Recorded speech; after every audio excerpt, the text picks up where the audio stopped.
చూడండి, మూడో మాట మనం చూద్దామా? సామెతల గ్రంథం 25వ వచనం చదువుదామా? కీర్తన సామెతలు 4వ అధ్యాయంలో 24వ వచనం చదువుదామా? మూర్ఖపు మాటలు నీ నోటికి రానియకమో. ఏం రానిబాక.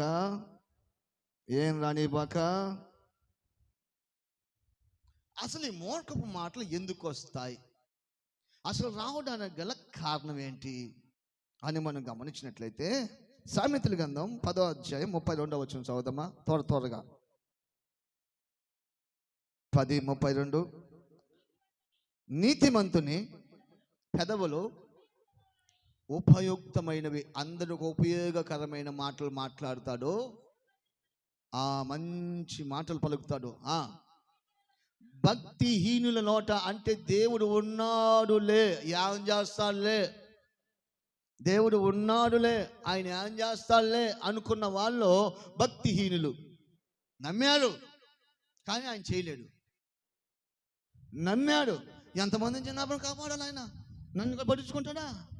ఇది భక్తిహీనత. వాడు చేశాడు, నాకు కూడా చేస్తాడు అన్నది విశ్వాసం. అది నీతిమంతి జీవితం, అది నీతిమంతమైన జీవితం. మనం అట్ట అనుకోం కదా.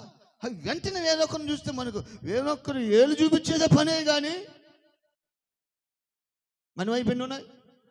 4 ఉన్నాయన్న సంగతి ఇది చూడం, ఇది తెలుసు, ఇది చూడం.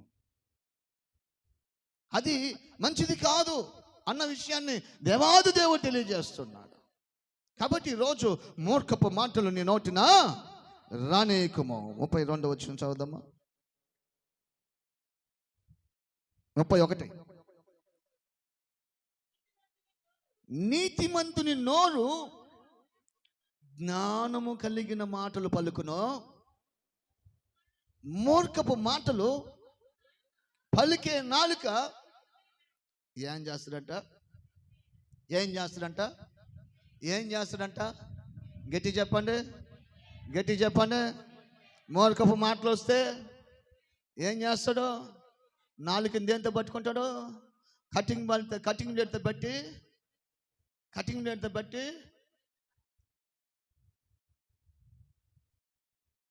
పెరిగించుకోవాలా, లోపల ఉంచుకోవాలి? దాన్ని లోపల ఉంచుకోవాలన్న వాళ్ళు గట్టి చేతులు తెడతారా? దేవుడి నామానికి మహిమ కలిగి ఉండగాక. ఇప్పుడు ఒక్క విషయం నేను కనుక్కుంటా. ఇప్పుడు పెరికేయాలనుకున్న చేతులు తట్టండి. అబ్బా, జాగ్రత్తగా వింటున్నారని అర్థమైంది. దేవుడి నామానికి మహిమ కలిగి ఉండగాక. హల్లెలూయా. పెరగకూడదంటే ఏం చేయాలి? ఇప్పుడు మీరు వాళ్ళు బయటికి రావాలా, లోపల ఉండాలా? లోపల ఉండాలా. ఆమేన్, హల్లెలూయా. ఎక్కువగా ఎవరో మూర్ఖపు మాటలు, భక్తిహీనులైన వాళ్ళు ఆ మాటలో పలుకుతారు. కాబట్టి జాగ్రత్త. నాలుక లోపల నుంచి పెరికేస్తాడు. గుర్తుపెట్టుకోండి. ఎప్పుడైనా ఏదైనా మాట్లాడితే ఏం చెప్పాలి? అప్పుడు నాలుగు పట్టుకొని లాగేస్తాడు ఆయన. వెంటనే నాలుగు పట్టుకొని, ప్రభువా సారీ క్షమించు, నేను బుద్ధిహీనుడిని అని పశ్చాత్తాపడు. వెంటనే ఆ నాలుకని పెరగడం. లాంటి ఆల్రెడీ పట్టుకేసి ఉంటే పట్టుకెళ్తావు, లాగ అవతల పడేస్తాడు. ఆమేన్, హల్లెలూయా. కాబట్టి జాగ్రత్తగా ఉండాలని దేవుని వాక్యం మనల్ని హెచ్చరిస్తోంది.